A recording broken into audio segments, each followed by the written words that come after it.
Saya Maizah Hakiman bin Nawawi selaku Pengarah Risda Negeri Kelantan ingin mengucapkan tahniah dan syabas kepada tim KIK Serama PRJ Tanah Merah kerana mewakili Pejabat Risda Negeri Kelantan dalam pertandingan inovasi dan konvensyen KIK dengan tajuk projek Revolusi Budu kategori KIK Prima Penambahbaikan. Justru itu, semoga tim KIK Serama akan memperolehi gelaran juara. Sekian, terima kasih.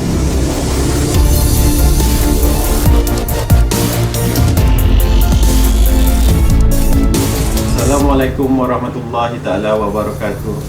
Saya selaku Pegawai Risda Jajahan Tanah Merah ingin mengucapkan tahniah dan syabas pada tim KIK Serama PRJ Tanah Merah kerana dapat mewakili PRN Kelantan dalam pertandingan inovasi dan konvensyen KIK tahun 2021 dengan tajuk Projek Revolusi Budu kategori KIK Premier Penambahbaikan. Justru itu, semoga tim KIK Serama akan memperoleh kejuaraan. Sekian, terima kasih.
Assalamualaikum.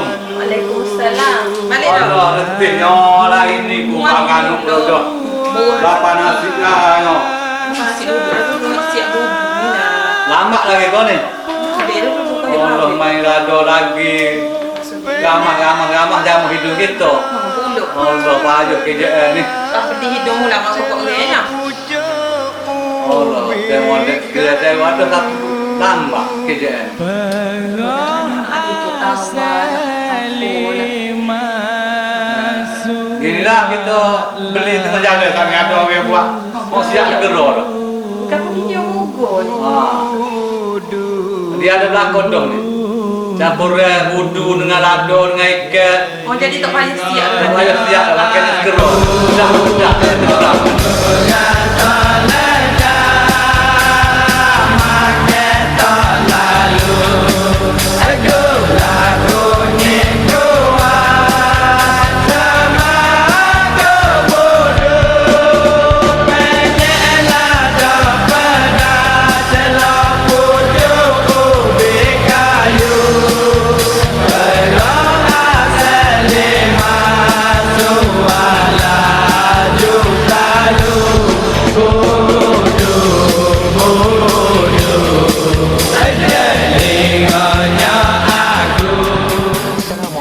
Warahmatullahi taala wabarakatuh. Kami dari kumpulan Serama PRJ Tanah Merah dengan tajuk kumpulan kami Revolusi Budu dalam kategori Primer Penambahbaikan. Tuan-tuan dan puan-puan, projek kumpulan kami berkait rapat dengan fungsi Risda yang ketujuh, iaitu memastikan bahawa sektor pekebun kecil dimodernkan untuk memperbaiki kesejahteraan sosial dan ekonomi pekebun kecil. Seterusnya, projek kumpulan kami dijangka memenuhi kehendak pelanggan dan pemegang taruh seperti di paparan. Projek kumpulan kami ini juga berkait rapat dengan model perancangan strategik Risda MPSR teras kedua seperti dipaparkan. Projek ini juga selari dengan bidang penghasilan utama Risda Key Rizal Area RKRA, iaitu bidang yang kelima dan keenam. Dari segi kaitan dengan keadaan semasa dan ekosistem, masyarakat sekarang agak sukar membawa botol budu dengan bahan pelengkap untuk hidangan luar rumah.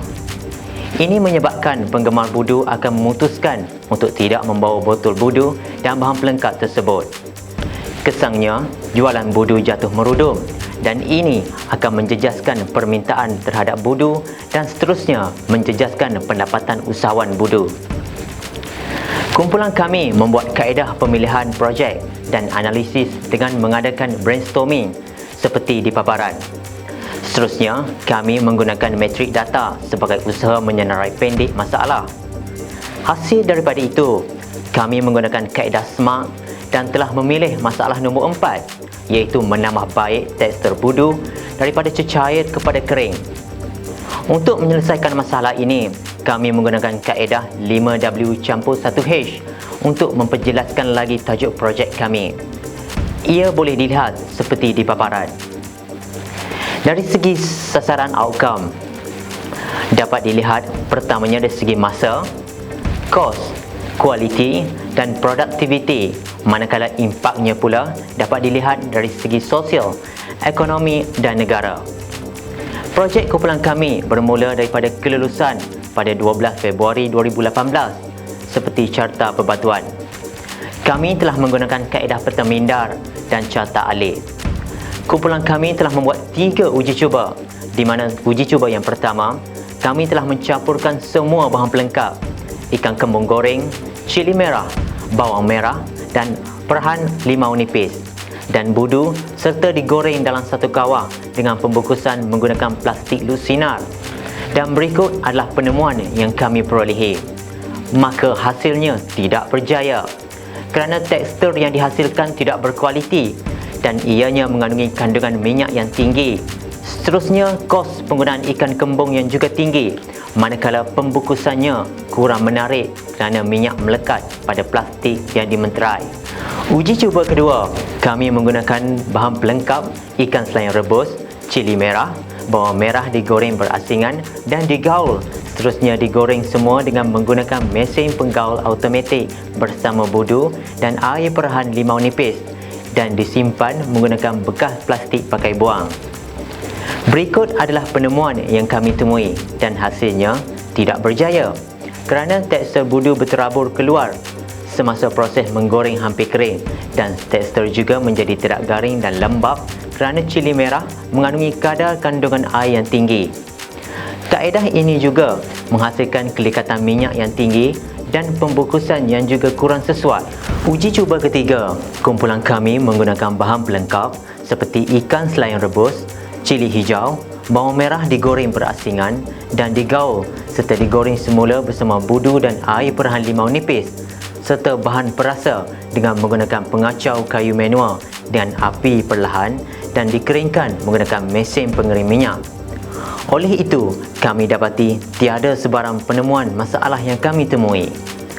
Maka hasilnya, uji cuba ketiga adalah berjaya kerana tekstur dan pembungkusan yang dihasilkan menepati kehendak dan cita rasa, mudah untuk dibawa, disimpan, sedap dimakan, mudah untuk dihidangkan dan potensi pasaran menjadi lebih meluas dan seterusnya dapat meningkatkan pendapatan usahawan. Hasil dari pemerhatian selama 3 bulan mendapati uji cuba ketiga dan terakhir telah berjaya merevolusi budu sebagai makanan tradisional kepada satu revolusi makanan baru, iaitu sambal goreng budu. Projek kumpulan kami telah mendapat perakuan daripada pihak bertauliah seperti di paparan. Seterusnya, pihak kami telah mendapat surat kelulusan melaksanakan projek. Seterusnya, kami akan menjelaskan outcome projek yang telah berjaya kami perolehi. Yang pertama, dari segi masa, di mana budu konvensional mengambil masa 10 minit untuk dihidangkan berbanding selepas inovasi produk sambal goreng budu mengambil masa kurang 1 minit untuk dihidangkan. Manakala dari segi kos penyediaan, budu konvensional lebih murah berbanding sambal goreng budu, tetapi dalam jangka masa panjang selepas inovasi dijalankan, produk ini menjadi lebih mudah dibawa, dihidang dan disimpan serta tempoh ketahanan menjadi lebih lama. Dari segi kualiti pula, budu konvensional merupakan sejenis cecair dan diperlukan bahan pelengkap untuk menikmati, manakala sambal goreng budu berbentuk kering dan lengkap dengan bahan pelengkap. Berikut merupakan graf perbandingan soal selidik sebelum dan selepas berkaitan kualiti yang merujuk kepada tekstur, cita rasa, bau, pembungkusan dan masa. Seterusnya, dari segi produktiviti, kumpulan kami telah membuat jadual purata pendapatan usahawan yang dirujuk daripada laporan bulanan pendapatan usahawan tahun 2018 dan tahun 2019, di mana terdapat peningkatan sebanyak 61% antara tahun 2018 dan 2019. Seterusnya, faedah luar jangka aukan yang kami dapati terdiri daripada 4 di paparan. Dari segi impak, ianya sejajar dengan MPSR RISDA teras kedua, iaitu hasil baharu pekebun kecil. Dari segi sosial, kumpulan kami mendapati keluasan perhubungan antara ejen-ejen dan pertambahan pengikut di platform media sosial. Dari segi pertumbuhan ekonomi, prestasi perusahaan kecil dan sederhana PKS 2018, KDNK PKS Malaysia merekodkan pertumbuhan kukuh 6.2% mengatasi KDNK Malaysia 4.7% pada tahun 2018. Dari segi impak kepada negara, produk diperkenalkan melalui media cetak dan media elektronik seperti di paparan. Faedah luar jangka bagi impak adalah dapat memperkenalkan Malaysia di mata pelancong, memperkukuhkan ekonomi Malaysia dan meningkatkan imej RISDA di mata umum. Dari segi tahap ketersediaan pula, projek Sambal Goreng Budu ini berkongsi perlindungan harta intelek di bawah cap dagangan Rimoka seperti di paparan. Produk kami berada di tahap komersial, di mana Sambal Goreng Budu telah memasuki pasaran luar seperti pasar tani dan platform perniagaan online. Ia sesuai dijual dan diperkenalkan kepada seluruh masyarakat. Dengan kata lain, produk Sambal Goreng Budu ini dapat memenuhi kehendak pelanggan selaras dengan slogan kumpulan kami, easy to bring, quick to serve, ready to eat. Sekian, terima kasih.